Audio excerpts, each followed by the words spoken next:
Hello नमस्कार मित्रों, आप सभी का हमारे ऑनलाइन प्लेटफॉर्म स्टडी विद जी के यूट्यूब चैनल पर हार्दिक स्वागत है।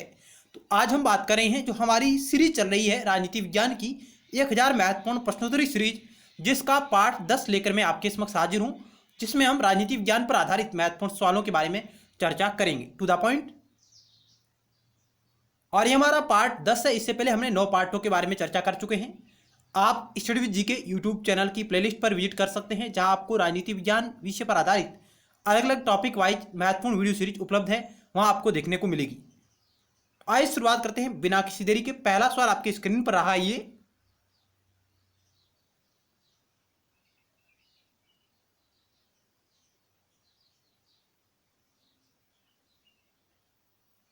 यदि आप पहली बार देख रहे हैं तो आप इसे सब्सक्राइब जरूर करिएगा, पास बने बेल के आइकन को भी जरूर दबाएं, ताकि नेक्स्ट टाइम वीडियो सीरीज का नोटिफिकेशन आपके पास तुरंत पहुंच जाए। यदि आपको हमारे द्वारा किया जा रहा है प्रयास अच्छा लग रहा है तो आप इसे लाइक करें और अपने मित्रों के साथ भी शेयर जरूर करिएगा। पहला सवाल आपकी स्क्रीन पर है ये। सवाल क्या कह रहा है कि अगर संप्रभुता की पूरी अवधारणा को आत्मसमर्पण कर दिया जाता है तो यह राजनीति विज्ञान का स्थायी लाभ होगा, किसने कहा? ऑप्शन आपके समक्ष रहे। Harold J Laski, Gettell, Gilchrist, Lord Acton. Gilchrist या गिलक्राइस्ट, यानी अगर संप्रभुता की पूरी अवधारणा को आत्मसमर्पण कर दिया जाता है तो यह राजनीति विज्ञान का स्थायी लाभ होगा, यह बात कौन करता है इनमें से? आप प्रत्येक प्रश्न का उत्तर दीजिएगा, गैस करिएगा, ताकि आपको भी यह पता चले कि आपके कितने सवाल राइट हो रहे हैं। और आपने कमेंट बॉक्स के माध्यम से भी अपने अमूल्य सुझाव और आप ये बताइए कि आपके कुल कितने सवाल, 20 में से कितने सवाल आपके राइट हुए।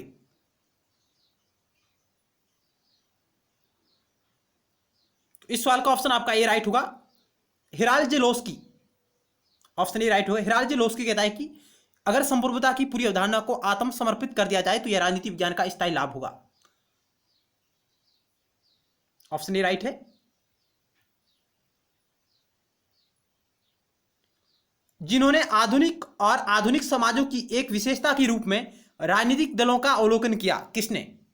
इनमें से वो कौन सा विद्वान है जिसने आधुनिक और आधुनिक समाज की एक विशेषता के रूप में राजनीतिक दलों का अवलोकन किया है? जवाहरलाल नेहरू, रजनी कोठारी, के श्रीनिवासलू, मायरन विनर। 4 ऑप्शन आपके समक्ष है।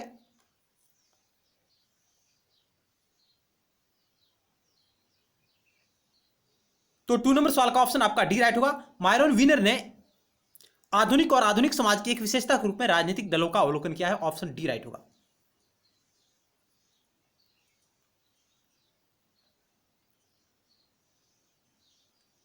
रॉबर्ट ए डाहल के अनुसार शक्ति का मापन निर्भर नहीं है, यानी रॉबर्ट ए डाहल के अनुसार किस आधार पर शक्ति का मापन निर्भर नहीं है? पावर के आधार पर, पावर के साधन के आधार पर, पावर के स्कोप के आधार पर, पावर की स्थिरता के आधार पर। यानी रॉबर्ट डायल के अनुसार शक्ति का मापन निर्भर नहीं है शक्ति के आधार पर, शक्ति के साधन के आधार पर, शक्ति के क्षेत्र के आधार पर और शक्ति की स्थिरता के आधार पर।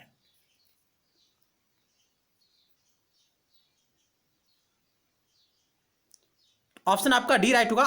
शक्ति की स्थिरता के आधार पर शक्ति का मापन निर्भर नहीं है, रॉबर्ट ए डायल के अनुसार।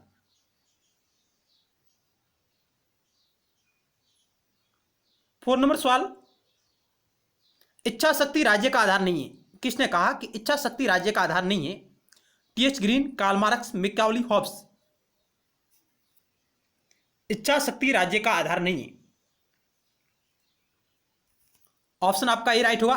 टीएच ग्रीन कहता है। ऑप्शन ए राइट होगा।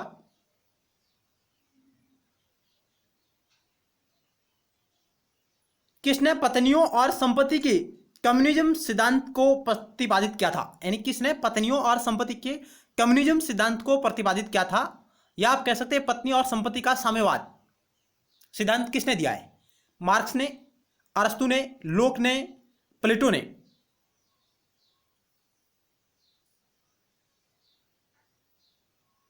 इस सवाल का ऑप्शन आपका डी राइट होगा। प्लेटो महोदय ने पत्नी और संपत्ति के साम्यवाद का सिद्धांत दिया था। ऑप्शन डी राइट होगा।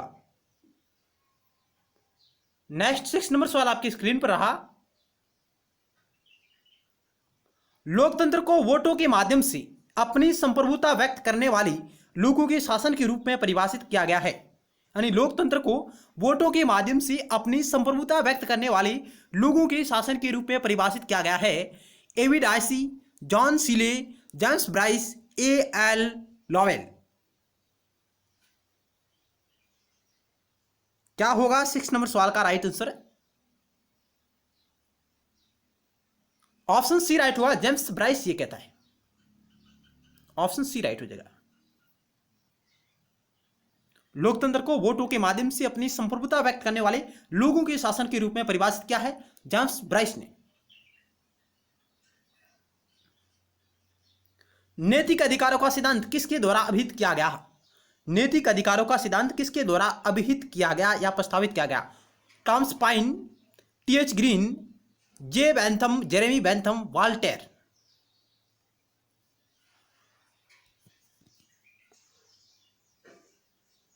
ऑप्शन बी राइट होगा। T.H. ग्रीन ने नैतिक अधिकारों का सिद्धांत दिया था। नैतिक अधिकारों के सिद्धांतों के बारे में बात करता है T.H. Green. Option B right होगा। और T.H. ग्रीन सकारात्मक स्वतंत्रता का पक्षधर है, उसका समर्थक है। नेक्स्ट 8 नंबर सवाल आपकी स्क्रीन पर रहा। ये मार्क्सवाद में ऐतिहासिक भौतिकवाद का प्रतिनिधित्व करता है। यानी मार्क्सवाद में ऐतिहासिक भौतिकवाद इसका प्रतिनिधित्व करता है। दार्शनिक आधार का, वैचारिक आधार का, आर्थिक आधार का, वैज्ञानिक आधार का। मार्क्सवाद में ऐतिहासिक भौतिकवाद निम्नलिखित में से किसका प्रतिनिधित्व करता है? दार्शनिक आधार, वैचारिक आधार, आर्थिक आधार, वैज्ञानिक आधार। क्या होगा राइट आंसर 8 नंबर सवाल का?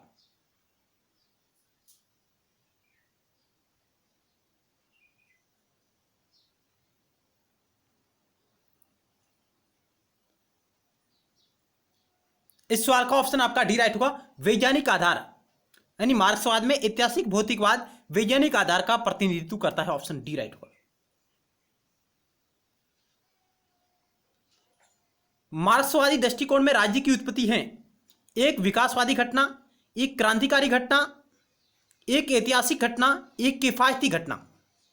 इसे आप एक आर्थिक घटना भी कह सकते हैं। यानी ऑप्शन आपका डी है।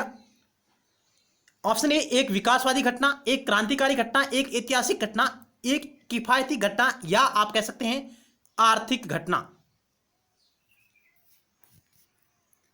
मार्क्सवादी दृष्टिकोण में राज्य की उत्पत्ति है। 4 ऑप्शन आपके समक्ष रहे, विकासवादी घटना, क्रांतिकारी घटना, ऐतिहासिक घटना, एक किफायती घटना, या आर्थिक घटना। तो 9 नंबर सवाल का ऑप्शन आपका सी राइट होगा, एक ऐतिहासिक घटना है। मार्क्सवादी दृष्टिकोण में राज्य की उत्पत्ति क्या है? एक ऐतिहासिक घटना का परिणाम है। ऑप्शन सी राइट हुआ। चलते हैं 10 नंबर सवाल की ओर। आपकी स्क्रीन पर रहा ये, बॉडिन के अनुसार प्रभुसत्ता के अधिकार की सीमाएं हैं। बॉडिन के अनुसार प्रभुसत्ता के अधिकार की सीमाएं हैं प्रथागत कानून, संवैधानिक कानून, नगरपालिका कानून, विधायी कार्य।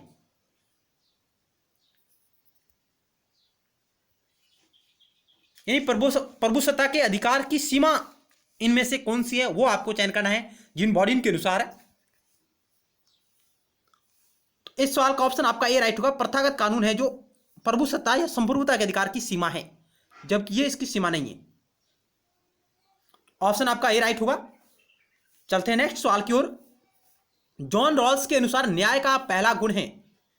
जॉन रॉल्स के अनुसार न्याय का पहला एक गुण है। न्याय का एक पहला गुण है। क्या होगा राइट आंसर? बुरा समाज, अच्छा समाज, कानूनी समाज, नैतिक समाज। ऑप्शन आपके समक्ष रहे कि जॉन रॉल्स के अनुसार न्याय का एक पहला गुण है बुरा समाज, अच्छा समाज, कानूनी समाज, नैतिक समाज। क्या होगा 11 नंबर सवाल का राइट आंसर? आप चयन कीजिएगा।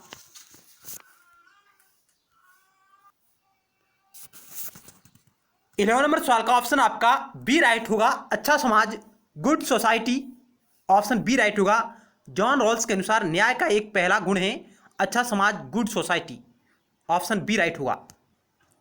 नेक्स्ट सवाल आपकी स्क्रीन पर रहा 12 नंबर।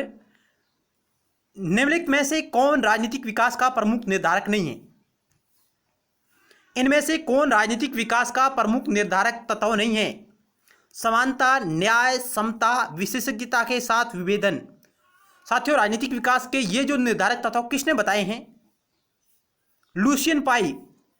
लुशियन पाई का आपने नाम सुना होगा, लुशियन पाई, जिन्होंने राजनीतिक विकास के तत्वों की पहचान की है, उनमें शामिल नहीं है। समानता, न्याय, समता, विशेषज्ञता के साथ विभेदन। ऑप्शन आपका बी राइट होगा, न्याय इसमें शामिल नहीं है। ऑप्शन बी राइट होगा। लुशियन पाई ने जो राजनीतिक विकास के जो निर्धारक तत्व बताए हैं 3, उसमें उन्होंने न्याय को शामिल नहीं किया। उन्होंने समानता, समता और विशेषज्ञता के साथ विभेदन, इन बात को इन्होंने स्वीकार किया है। इन्हें आप शॉर्टकट में ईसीडी का मॉडल कह सकते हैं, ईसीडी।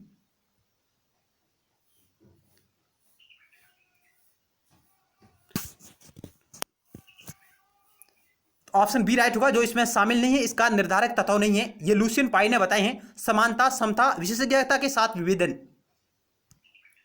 नेक्स्ट सवाल आपकी स्क्रीन पर रहा, कार्ल मार्क्स की किस पुस्तक में धर्म लोगों की अफीम है, इस कथन का उल्लेख किया गया? यहां आपको साथ में 2 कथन दिखाई दे रहे हैं। एक तो है धर्म लोगों की अफीम है, ये किसने कहा? ये कार्ल मार्क्स ने कहा है। और किस पुस्तक में कहा, ये आपको चयन करना है।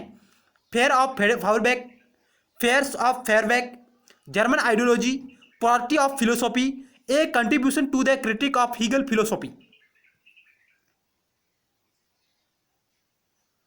तो 4 ऑप्शन आपके समक्ष रहे कि कार्ल मार्क्स ने किस पुस्तक में धर्म लोगों की अफीम में इस कथन का उल्लेख किया है। हालांकि ये सभी पुस्तकें कार्ल मार्क्स के संबंधित है, लेकिन आपको उस पुस्तक का चयन करना है जिसमें धर्म लोगों की अफीम में इस कथन का उल्लेख मिलता है। तो ऑप्शन आपका डी राइट होगा, a contribution to the critique of Hegel philosophy. इसमें इन्होंने हीगल के दर्शन शास्त्र की आलोचना करते हुए इस वाक्य का प्रयोग किया है, धर्म लोगों की अफीम है। ऑप्शन आपका डी राइट हो जाएगा, a contribution to the critique of Hegel philosophy, जिसमें कहा, इन्होंने कहा कि धर्म लोगों का अफीम है, लोगों की अफीम है, इस वाक्य का इन्होंने प्रयोग किया है। हालांकि ये सभी पुस्तकें कार्ल मार्क्स से संबंधित है। नेक्स्ट सवाल आपकी स्क्रीन पर रहा 14 नंबर, ये ऑर्गेनिक इंटेलेक्चुअल की अवधारणा को किसने प्रतिपादित किया है? ऑर्गेनिक इंटेलेक्चुअल की अवधारणा को किसने प्रतिपादित किया है? Antonio Gramsci, Robert Nozick, Karl Marx, Mao Tse tung. 4 option आपके स्क्रीन पर है। ऑर्गेनिक इंटेलेक्चुअल की अवधारणा को किसने प्रतिपादित किया है? ऑप्शन आपका ए राइट होना चाहिए, एंटोनियो ग्राम्सी ने। एंटोनियो ग्राम्सी ने, इनकी प्रसिद्ध पुस्तक है prison notebook. Prison notebook, prison notebook जो इनकी मृत्यु के बाद प्रकाशित हुई 1971 में, जिसमें इन्होंने ऑर्गेनिक इंटेलेक्चुअल की अवधारणा को प्रतिपादित किया है। मित्रों, ये आप ध्यान रखिएगा। और इसी के साथ इन्होंने जो प्राधान्य की अवधारणा दी है, हेजमनी की अवधारणा दी है, वो भी एंटोनियो ग्राम्सी की है। ये आप नोट कर सकते हैं। चलते हैं नेक्स्ट स्लाइड की ओर। आपकी स्क्रीन पर रहा 15 नंबर सवाल, संपत्ति के अधिकार सिद्धांत को द्वारा प्रस्तावित किया गया। यानी संपत्ति का अधिकार सिद्धांत किसके द्वारा प्रस्तावित किया गया था? जॉन लॉक के अनुसार, जॉन रॉल्स के अनुसार, रॉबर्ट नॉजिक के अनुसार, रूसो के द्वारा।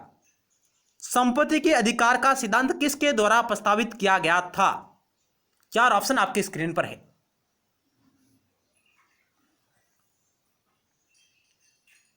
तो 15 नंबर सवाल का ऑप्शन आपका सी राइट होगा, रॉबर्ट नॉजिक।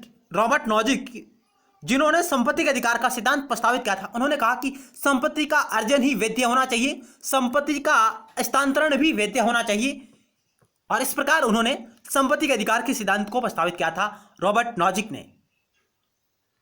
ऑप्शन आपका सी राइट होगा। नेक्स्ट 16 नंबर आपकी स्क्रीन पर आज सवाल है। सवाल क्या कह रहा है कि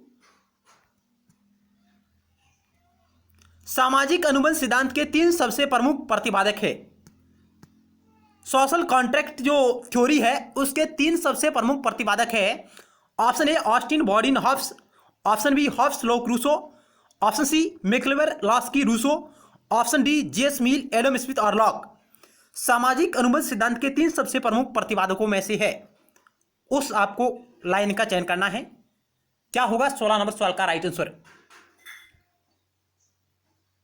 तो ऑप्शन आपका बी राइट होगा, हॉब्स लॉक रूसो। ये इनका क्रम रहेगा, आप इनका क्रम भी ये है। और ये 3 विद्वान हैं जिन्होंने सामाजिक अनुबंध सिद्धांत को प्रस्तावित किया था, प्रतिपादित किया था। हॉब्स लॉक रूसो, ये इनका क्रम रहेगा। हॉब्स पहले, उसके बाद लॉक और उसके बाद रूसो। ऑप्शन बी आपका राइट होगा। फेबियनवाद ने अपनी उपस्थिति बनाई किस देश में? फेबियनवाद ने अपनी उपस्थिति बनाई है? जर्मनी में, बेल्जियम ने, फ्रांस में, इंग्लैंड में। सबसे पहले फेबियनवाद ने अपनी उपस्थिति बनाई थी कहां पर? ऑप्शन आपके समक्ष है। तो इस सवाल का ऑप्शन आपका डी राइट होगा, इंग्लैंड में। ऑप्शन डी राइट हो जाएगा, इंग्लैंड में। नेक्स्ट सवाल आपकी स्क्रीन पर रहा 18 नंबर। समाजवाद एक टोपी की तरह है जिसने अपना आकार खो दिया है, हर कोई इसे पहनता है। यह कथन किसका? बहुत ही प्रसिद्ध कथन है, कई बार प्रतियोगी परीक्षाओं में पूछा गया है कि समाजवाद एक टोपी की तरह है जिसने अपना आकार खो दिया, हर कोई इसे पहनना चाहता है। C M George, Herbert Spencer, J S Mill, Garner. क्या होगा 18 नंबर सवाल का राइट आंसर?